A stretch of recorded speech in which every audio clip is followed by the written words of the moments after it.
Your neighborhood reporter Gabby Dunham here at Michigan State University in an extension of the campus's strategic plan to combat relationship violence and sexual misconduct.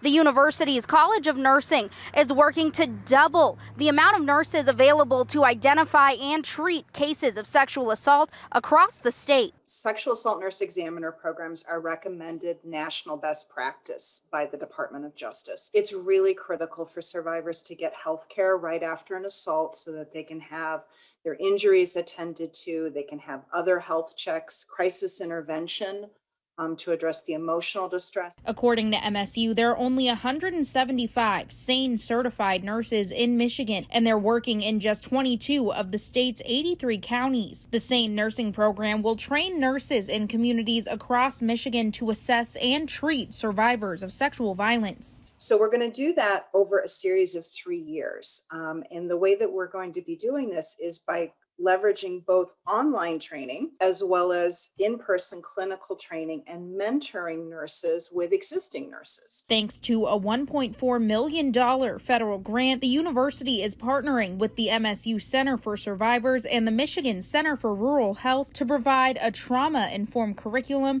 to underserved areas. We're going to be working with our colleagues in the Michigan Department of Health and Human Services to try to figure out what are some key areas in the state. We know it needs to be rural areas. We know it needs to be north of Clare. We know that we need more in the Upper Peninsula. We know that we need more in our tribal communities. The MSU Center for Survivors has a sexual assault nurse examiner right here in East Lansing available to treat anyone 18 and older in the Tri-County area.